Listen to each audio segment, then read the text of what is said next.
Harvey S. Firestone says the growth and development of people is the highest calling of leadership. Welcome back, listeners, to the BizBlend Podcast, the show where business is the headline, but the human stuff is the plot twist. I'm Sana, as always, and today for this episode, we're talking about one of the most underrated hard problems in small business, taking motivated employees and turning them into skilled leaders. Because let's be real, motivation is not leadership, motivation is energy. Leadership is responsibility, judgment, and being the person who still shows up when it is awkward and difficult. So, if you run a small business, you have probably felt this tension, listeners. You get someone amazing, like top performing on the team. They care, they hustle, they're consistent. And you start thinking, okay, cool, this person could lead. And then reality hits. The first time they have to coach a peer, handle a customer escalation, give feedback without sounding spicy, or make a decision that costs money, suddenly it's like, oh wow, leadership is a whole different sport altogether. And I want to say this clearly, listeners, especially for who feel stuck. Like if you have been burned trying to promote from within, you're not a bad leader. You're not dumb. You are not too nice. This is genuinely hard, especially in small businesses where you don't have layers of management, formal training, budgets, or time to babysit growth.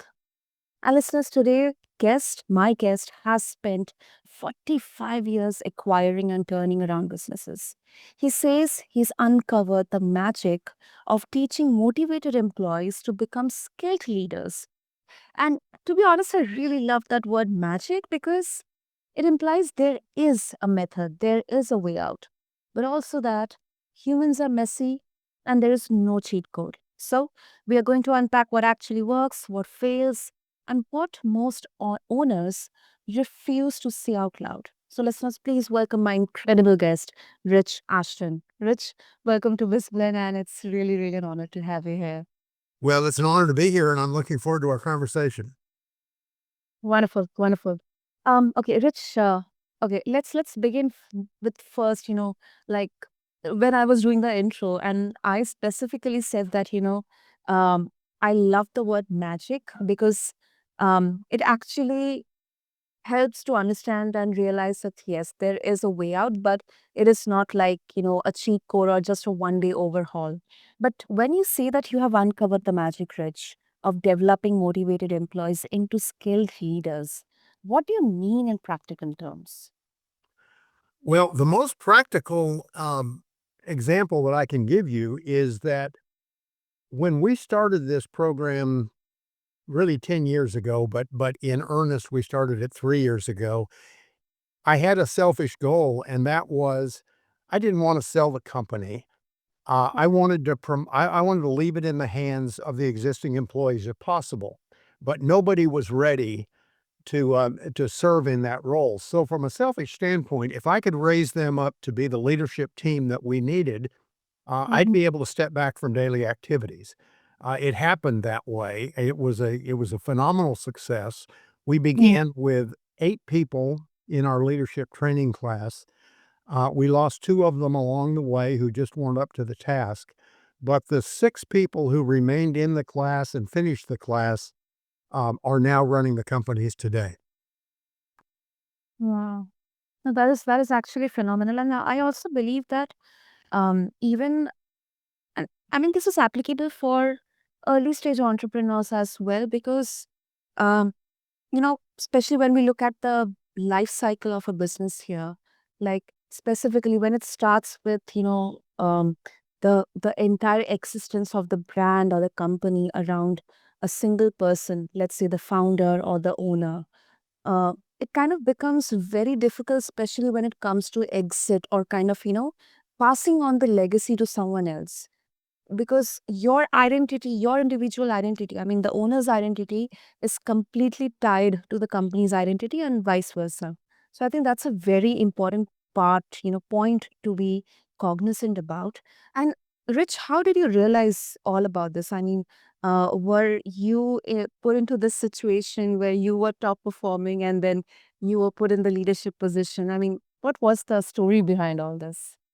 Well, I bought the company a long time ago, and it was a heating and air conditioning company, which I knew nothing about. But in my youth, I thought I could run just about any business, and so I charged in. The company was in terrible shape. We got it turned around. I thought it would take 2 years. It took 5, and it has become a really kind of a remarkable company in that we focus on exceptional customer service and empowerment of employees. We've been able to do both of those things, and it is a passion of mine, kind of helping people break through their self-imposed limitations and become something that they never dreamed they could be. And so it has been very fun for me to watch them do exactly that.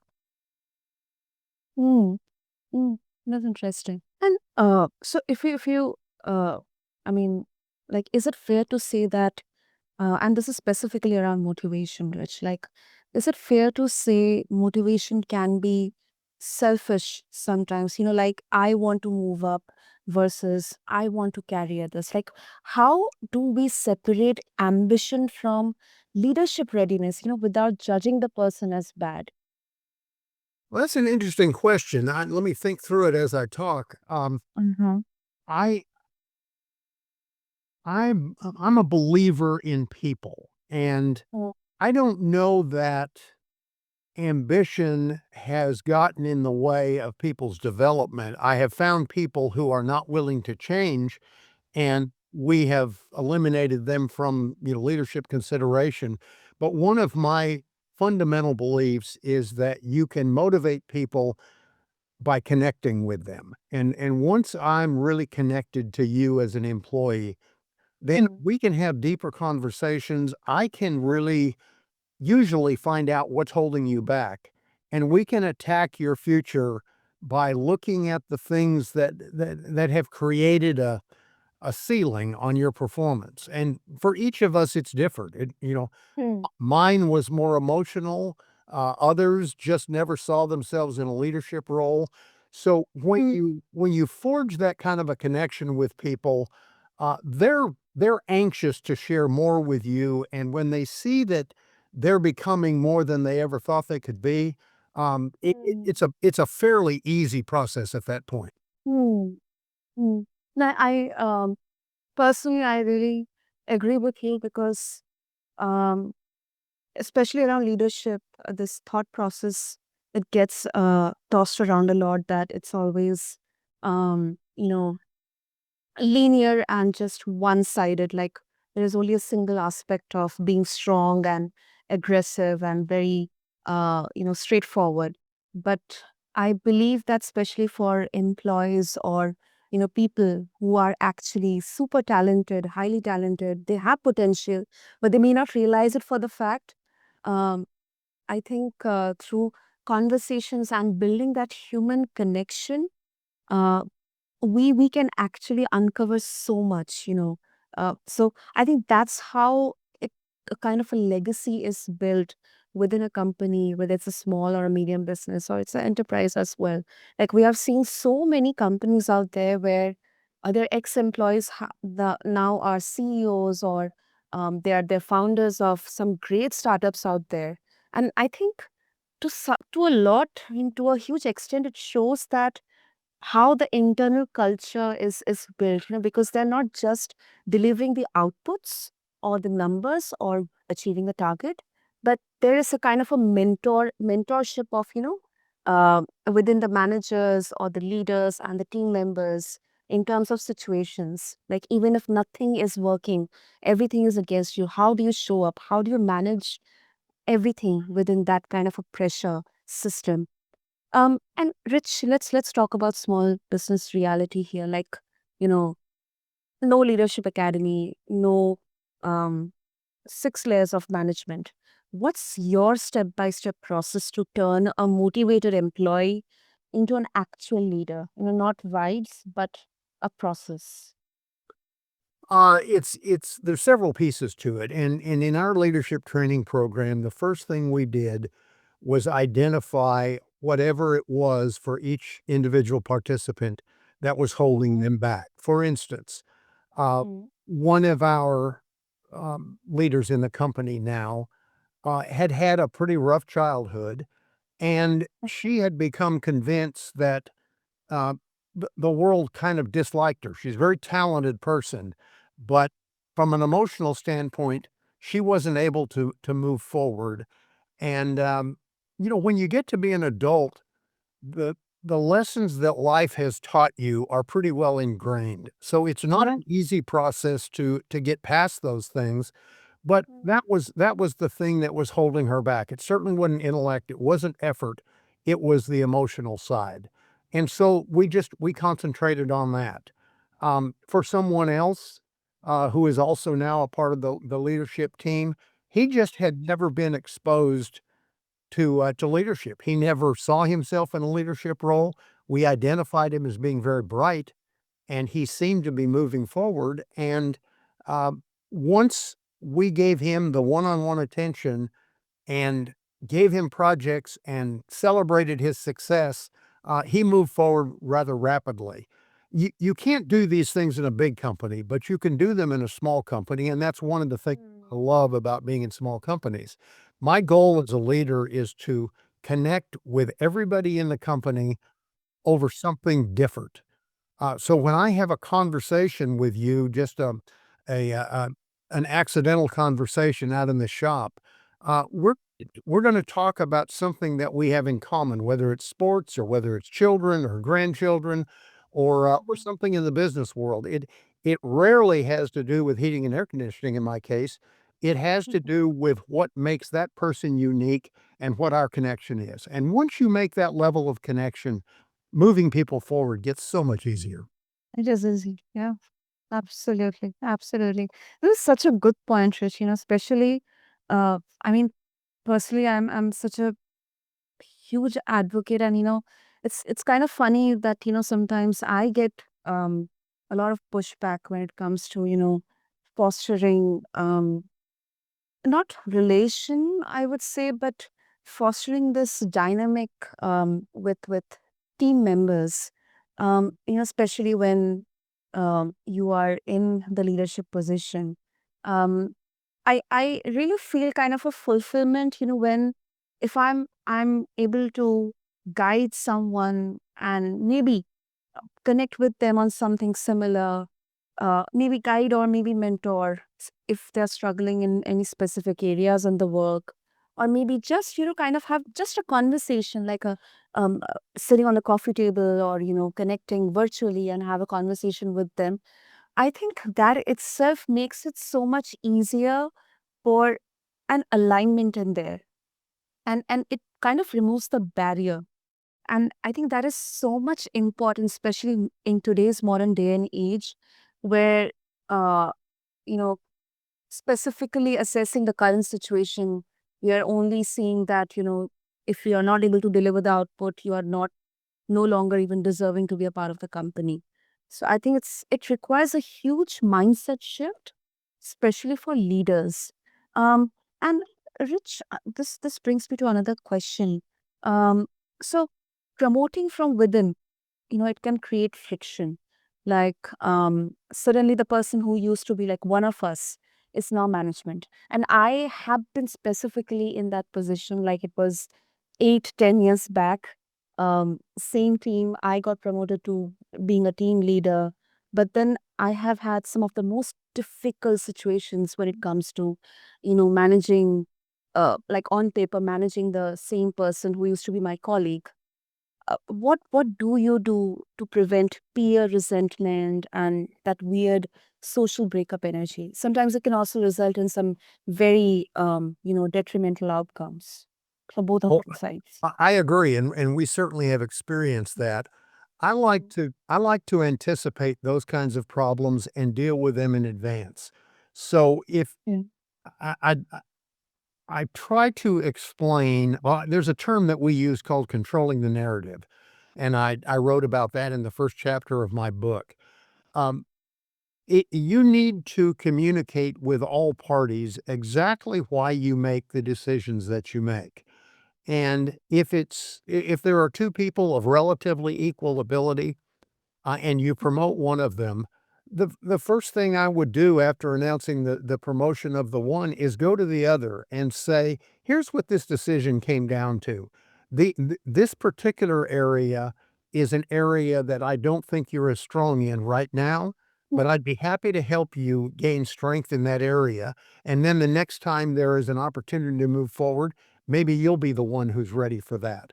And I find that by being transparent, being honest about those kinds of things, I think you turn the emotional temperature down and you avert some of those disasters.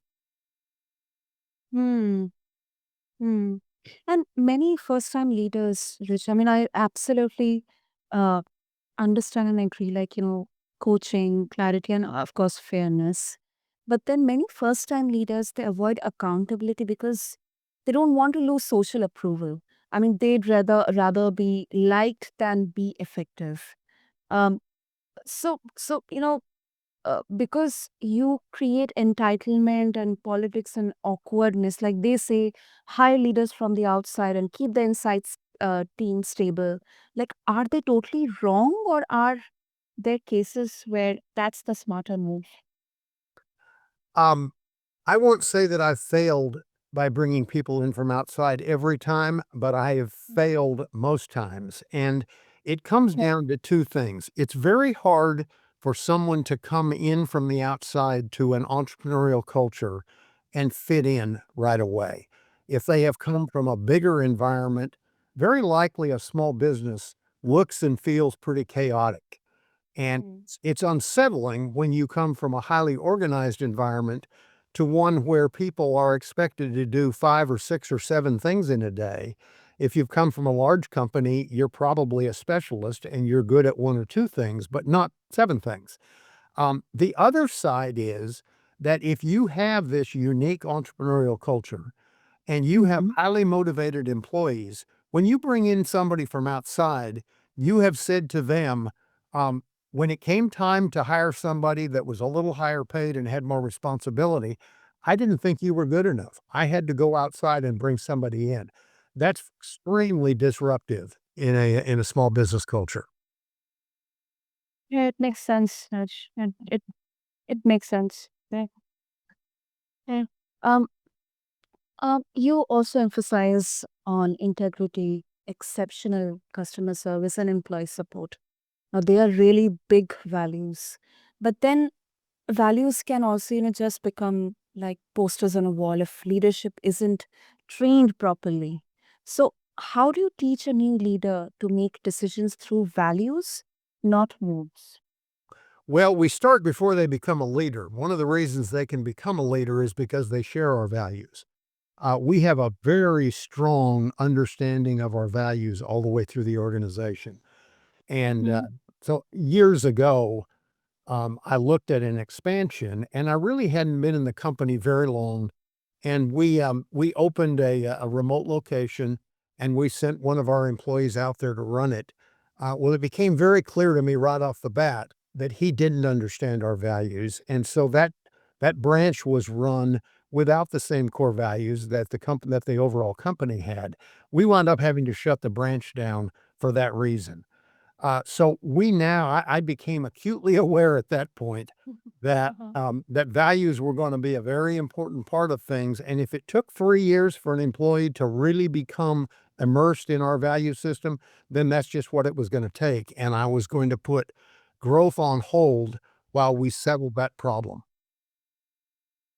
Hmm. Hmm. So I really see a lot of proactiveness here. And I think this is something, and to be honest, Rich, like, very rare. And that is why, I absolutely agree with your point. Like, especially in a small business, it is actually essential and comparatively easier. Um, and uh, before we wrap up, like, let's talk about an uncomfortable truth here. Like, not everyone should become a leader, even if they are motivated. How do you tell a high performing employee that You are valuable, but probably leadership is not your lane, without crushing them or losing them. That's a danger area, and I'd be lying if I told you that we hadn't lost employees over that, but Uh-huh. we're pretty specific on what we expect out of leaders, and I just believe in having very honest conversations, and like I said before, I can explain the decision that was made, and I can show you the things that we'd like to see so that you can be considered for that promotion in the future. It does not work every time, but I just have found that transparency and honesty are the ways that I can get it done. It probably doesn't work for everybody, but it works for me. Mm, mm, mm. Yeah, and to add on to it, I think um if you say, like, create specialist tracks or pay for mastery, like, I think the world has enough reluctant managers. We don't need more. But then some owners, say, Rich, that if I don't promote them, they leave anyway. And then some employees say, if I'm not moving up, I'm stuck. So it's no longer beneficial to be a part of this company. So, and this is specifically on retention. Like, is it sometimes a trap? Like, are we trying to keep people at all costs when the healthier alternative could be is that they outgrew the role, and it's fine, it's okay. Well, one of my principles, and I outlined it in the book, is Mm, that when you hold on to a low performing employee, not only do you suffer the low performance and it sometimes becomes a cancer within your company, but that person is occupying a seat in your company where a superstar might show up. And who knows that the next person you hire might be that mm, superstar. So if you hold on to people too long at the bottom end of the performance food chain, then you wind up with a company that stagnates. I'm not the least bit afraid of mm, cutting low performers because I think they hold the company back. And my loyalty to people doesn't keep me from doing that. Now, once again, we'll give them every chance to become something more than what they're performing, but we'll be very honest with them that there is a point beyond which they cannot go. And so again, we just handle it with honesty and transparency, and we do not tolerate low performance. yeah, yeah. I think it's very important, especially because these can be really hard conversations and situations, specifically when how a leader is trying to balance between being empathetic or uh, kind of establish human connect. And then at the same time, there have to be situations where they have to take some really hard calls, some really very straightforward, specific calls, because of course, at the end of the day, we are running a business. It is definitely about um, output, growth, profitability numbers as well. So, Rich, I really loved your straightforwardness and uh, very, very insightful answers here. So, of course, if our listeners, they are eager to go ahead and explore more around it and connect with you, get a hold of your book as well, what would be the easiest way? Well, the book is called Growing Your Own, and there we have a website about the book and about the leadership course called growingyourown.net. And then I'm always reachable at rich@growingyourown.net. Wonderful. Listeners, as you all know, I'll have all the details in the show notes. So just refer to them along with this episode on your favorite podcast platform, and let's land this. I think here's what I'm going to take away. Motivation is the fuel, but leadership is the system. You look for pressure behavior, not popularity. You train with reps and safe to fail tests. You manage the social shift when peers become direct reports. You operationalize values into decision making, and you stop pretending the only growth path is a management title. So if you are listening as a business owner thinking, cool, but I'm drowning, I get it. I do understand. Start smaller than you think. Maybe one leadership rep, one tough conversation coached well, one clear expectation written down. because the goal isn't perfection, it's progress with structure. And Rich, once again, thank you so much. This was really, really much needed conversation. Thank you. Very enjoyable for me. Thank you. Great, great. Listeners, if this episode hit you, I'm very sure it did. Send it to a business owner friend who keeps saying, I can't find good leaders. Because sometimes the leaders are already there in your company on your payroll. They just haven't been built yet. Until then, this is Sana, and you have been listening to BizBlend. If you found value through this episode, show your love, hit the follow button, subscribe to us. And until then, I'll see you next time. Thank you.